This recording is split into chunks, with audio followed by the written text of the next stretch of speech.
Dahulu kala, ada seorang putri yang cantik jelita bernama Dewi Songgolangit. Ia putri seorang raja yang terkenal di Kediri. Karena wajahnya yang cantik jelita dan sikapnya yang lemah lembut, banyak para pangeran dan raja-raja yang ingin meminangnya untuk dijadikan sebagai istri. Namun sayang, Dewi Songgolangit nampaknya belum berhasrat untuk berumah tangga, sehingga membuat pusing kedua orang tuanya. Padahal kedua orang tuanya sudah sangat mendambakan hadirnya seorang cucu. Anakku, sampai kapan kau akan menolak setiap pangeran yang datang melamarmu? Ayahanda, sebenarnya hamba belum berhasrat untuk bersuami. Namun jika ayahanda sangat mengharapkan, baiklah. Namun hamba minta syarat. Calon suami hamba harus bisa memenuhi keinginan hamba. Lalu apa keinginanmu itu? Hamba belum tahu. Loh, kok aneh? Hamba akan bersemedi minta petunjuk dewa. Setelah itu, hamba akan menghadap ayahanda untuk menyampaikan keinginan hamba. Demikianlah 3 hari 3 malam Dewi Songgolangit bersemedi. Pada hari keempat, ia menghadap ayahandanya. Ayahanda, calon suami hamba harus mampu menghadirkan suatu tontonan yang menarik. Tontonan atau keramaian yang belum ada sebelumnya. Semacam tarian yang diiringi tabuhan dan gamelan. Dilengkapi dengan barisan kuda kembar sebanyak 140 ekor. Nantinya akan dijadikan iringan pengantin. Terakhir harus dapat menghadirkan binatang berkepala 2. Wah, berat sekali syaratmu itu. Meski berat syaratnya itu, tetap diumumkan kepada segenap khalayak ramai. Siapa saja boleh mengikuti sayembara itu. Tidak peduli para pangeran, putra bangsawan atau rakyat jelata. Para pelamar yang tadinya menggebu-gebu untuk memperistri Dewi Songgolangit jadi ciut nyalinya. Banyak dari mereka yang mengundurkan diri karena merasa tak sanggup memenuhi permintaan sang Dewi. Akhirnya tinggal 2 orang yang menyatakan sanggup memenuhi permintaan Dewi Songgolangit. Mereka adalah Raja Singobarong dari Kerajaan Lodaya dan Raja Klonosuwandono dari Kerajaan Bantarangin. Baginda Raja sangat terkejut mendengar kesanggupan kedua raja itu. Sebab Raja Singobarong adalah manusia yang aneh. Ia seorang manusia yang berkepala harimau. Wataknya buas dan kejam. Sedang Klonosuwandono adalah seorang raja yang berwajah tampan dan gagah. Namun semua sudah terlanjur. Dewi Songgolangit tidak bisa menggagalkan persyaratan yang telah diumumkan. Raja Singobarong dari Kerajaan Lodaya memerintah dengan bengis dan kejam. Siapa saja dari rakyatnya yang membangkang tentunya akan dibunuh. Raja Singobarong bertubuh tinggi besar. Dari bagian leher ke atas berwujud harimau yang mengerikan, berbulu lebat dan penuh dengan kutu-kutu. Itulah sebabnya ia memelihara seekor burung merak yang rajin mematuki kutu-kutunya. Ia sudah mempunyai selir yang jumlahnya banyak sekali, namun belum mempunyai permaisuri. Menurutnya, sampai detik ini belum ada wanita yang pantas menjadi permaisurinya, kecuali Dewi Songgolangit dari Kediri. Karena itu ia sangat berharap dapat memenuhi syarat yang diajukan oleh Dewi Songgolangit. Raja Singobarong telah memerintahkan kepada para abdinya untuk mencarikan kuda-kuda kembar, mengerahkan para seniman dan seniwatinya menciptakan tontonan yang menarik, dan mendapatkan seekor binatang berkepala 2. Namun pekerjaan itu ternyata tidak mudah. Kuda kembar sudah dapat dikumpulkan, namun tontonan dengan kreasi baru belum tercipta. Demikian pula binatang berkepala 2 belum didapatkannya. Maka pada suatu hari ia memanggil patihnya yang bernama Ider Kolo. Hai Patih, coba kamu selidiki sampai di mana si Kelono Sewandono mempersiapkan permintaan Dewi Songgolangit. Kita jangan sampai kalah cepat oleh Kelono Sewandono. Patih Iderkala dengan beberapa prajurit pilihan segera berangkat menuju ke kerajaan Bantarangin dengan menyamar sebagai seorang pedagang. Mereka menyelidiki berbagai upaya yang dilakukan oleh Raja Kelono Sewandono.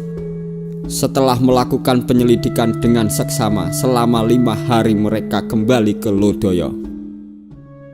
Ampun Baginda, kiranya si Kelono Sewandono hampir berhasil mewujudkan permintaan Dewi Songgolangit. Hamba lihat lebih dari 100 ekor kuda kembar telah dikumpulkan. Mereka juga telah menyiapkan tontonan yang menarik dan menakjubkan. Wah, celaka. Kalau begitu, sebentar lagi dia dapat merebut Dewi Songgolangit sebagai istrinya. Lalu, bagaimana dengan binatang berkepala 2? Apa juga sudah mereka siapkan? Hanya binatang itulah yang belum mereka siapkan. Tapi nampaknya sebentar lagi mereka dapat menemukannya. Raja Singobarong menjadi gusar sekali. Patih Iderkala, mulai hari ini siapkan prajurit pilihan dengan senjata yang lengkap. Setiap saat mereka harus siap diperintah menyerbu ke Bantarangin. Demikianlah Raja Singobarong bermaksud merebut hasil usaha keras Raja Kelono Sewandono. Setelah mengadakan persiapan yang matang, Raja Singobarong memerintahkan prajurit mata-mata untuk menyelidiki perjalanan yang akan ditempuh Raja Kelono Sewandono dari Wengker menuju Kediri.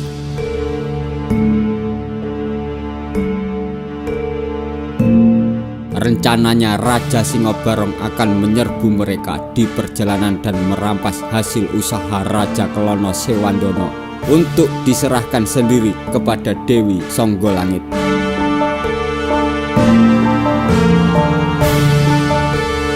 Raja Kelono Sewandono yang memerintah kerajaan Wengker berwajah tampan dan bertubuh gagah. Ia memerintah dengan adil dan bijaksana. Namun ada wataknya yang tidak baik. Hal ini sangat mencemaskan pejabat kerajaan dan para pendeta, menimbulkan kesedihan bagi para rakyat. Patih Pujanggeleng dan pendeta istana sudah berusaha menasihati raja agar meninggalkan kebiasaan buruknya itu. Namun saran mereka tiada gunanya. Pada suatu hari, Raja Kelono Sewandono memanggil semua pejabat kerajaan dan para pendeta.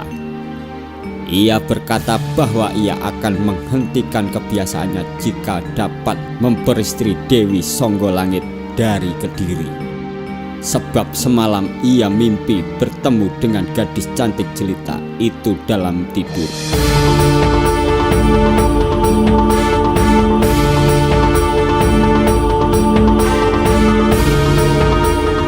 Menurut para dewa, gadis itulah yang akan menghentikan kebiasaan buruknya. Seluruh pejabat dan pendeta menyetujui kehendak raja yang ingin memperistri Dewi Songgolangit. Maka ketika mereka mendengar persyaratan yang diajukan Dewi Songgolangit, mereka tiada gentar. Seluruh kawula kerajaan, baik para pejabat, seniman, rakyat biasa rela bekerja keras guna memenuhi permintaan Dewi Songgolangit. Karena mendapat dukungan seluruh rakyatnya, maka dalam tempo yang tidak begitu lama, Raja Kelono Sewandono dapat menyiapkan permintaan Dewi Songgolangit. Hanya binatang berkepala 2 yang belum didapatnya. Patih Pujanggeleng yang bekerja mati-matian mencarikan binatang itu akhirnya angkat tangan, menyatakan ketidaksanggupannya kepada raja. Tidak mengapa, soal binatang berkepala 2 itu aku sendiri yang akan mencarinya. Sekarang tingkatkan kewaspadaan. Aku mencium gelagat kurang baik dari kerajaan tetangga. Maksud Baginda? Coba kau menyamar jadi rakyat biasa. Berbaurlah dengan penduduk di pasar dan keramaian lainnya. Perintah itu dijalankan, maka Patih Pujanggeleng mengerti maksud raja. Ternyata ada penyusup dari kerajaan Lodaya. Mereka adalah para prajurit pilihan yang menyamar sebagai pedagang keliling.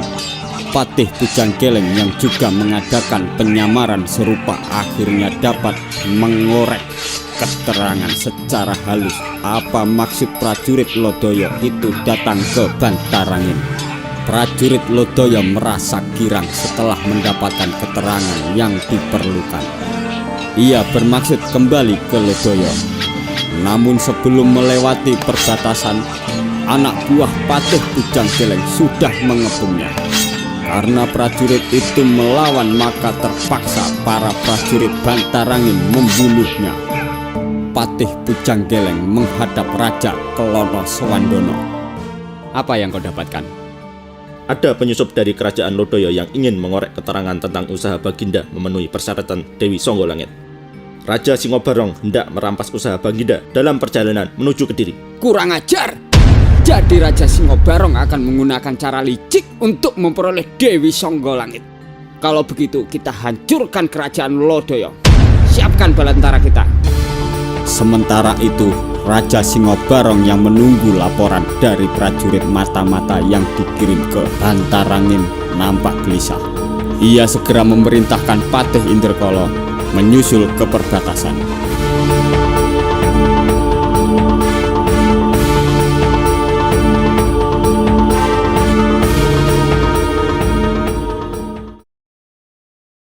Sementara dia sendiri segera pergi ke Taman Sari untuk menemui si burung merak.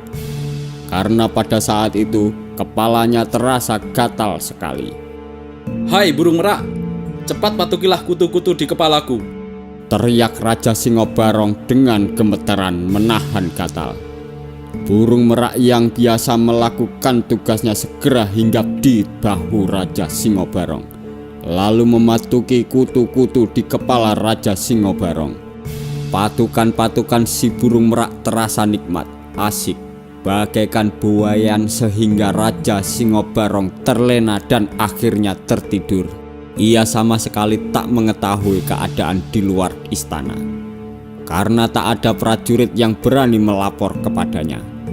Memang sudah diperintahkan kepada prajurit bahwa jika ia sedang berada di Taman Sari, siapapun tidak boleh menemui dan mengganggunya. Jika perintah itu dilanggar, maka pelakunya akan dihukum mati. Karena tertidur, ia sama sekali tak mengetahui jika di luar istana pasukan Bantarangin sudah datang menyerbu dan mengalahkan prajurit Lodoyo. Bahkan Patih Indrakala yang dikirim ke perbatasan telah binasa lebih dahulu karena berpapasan dengan pasukan Bantarangin. Ketika peperangan itu sudah merembet ke dalam istana dekat Taman Sari, barulah Raja Singobarong terbangun karena mendengar suara ribut-ribut.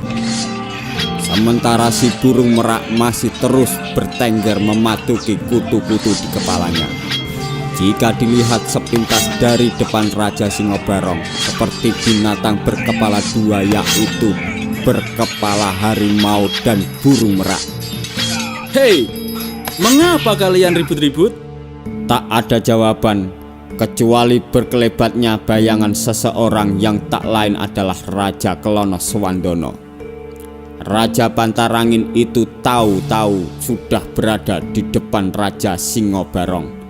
Raja Singobarong terkejut sekali. Hei Kelono Swandono, mau apa kau datang kemari? Jangan pura-pura bodoh. Bukankah kau hendak merampas usahaku dalam memenuhi persyaratan Dewi Songgolangit? Jadi kau sudah tahu. Ya, maka untuk itu aku datang menghukummu. Berkata demikian, Raja Kelono Swandono mengeluarkan kesaktiannya. Diarahkan ke bagian kepala Raja Singobarong. Seketika kepala Singobarong berubah. Burung merak yang bertengger di bahunya tiba-tiba melekat jadi satu dengan kepalanya, sehingga Raja Singobarong berkepala dua. Raja Singobarong marah bukan kepalang. Ia mencabut kerisnya dan meloncat menyerang Raja Kelono Swandono. Namun Raja Kelono Swandono segera mengayunkan cambuk saktinya bernama Samandiman. Cambuk itu dapat mengeluarkan hawa panas dan suaranya seperti halilintar. Begitu terkena cambuk Samandiman, tubuh Raja Singobarong terpental, menggelepar-gelepar di atas tanah. Seketika tubuhnya terasa lemah, dan anehnya tiba-tiba tubuhnya berubah menjadi binatang aneh. Berkepala dua, yaitu kepala harimau dan merak. Ia tidak dapat berbicara dan akalnya telah hilang. Raja Klono Swandono segera memerintahkan prajurit Bantar Angin untuk menangkap Singobarong dan membawanya ke negeri Bantar Angin.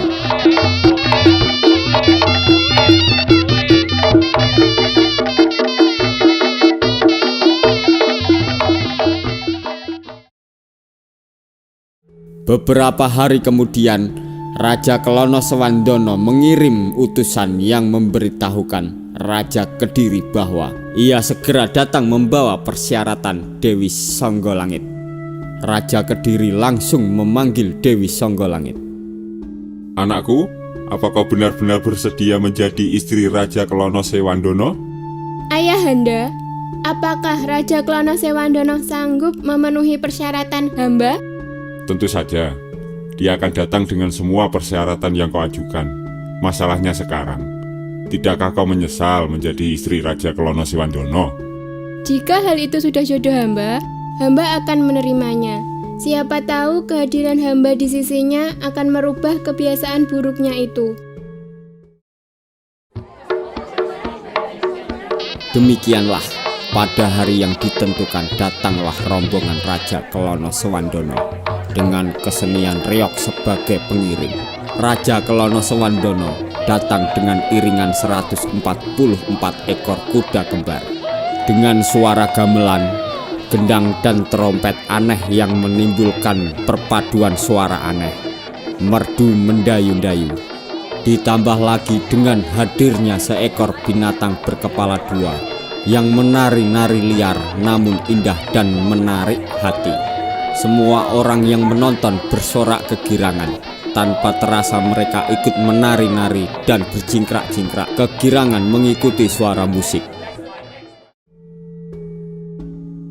Demikianlah pada akhirnya Dewi Songgolangit menjadi permaisuri Raja Klono Swandono dan diboyong ke Bantarangin di Wengker.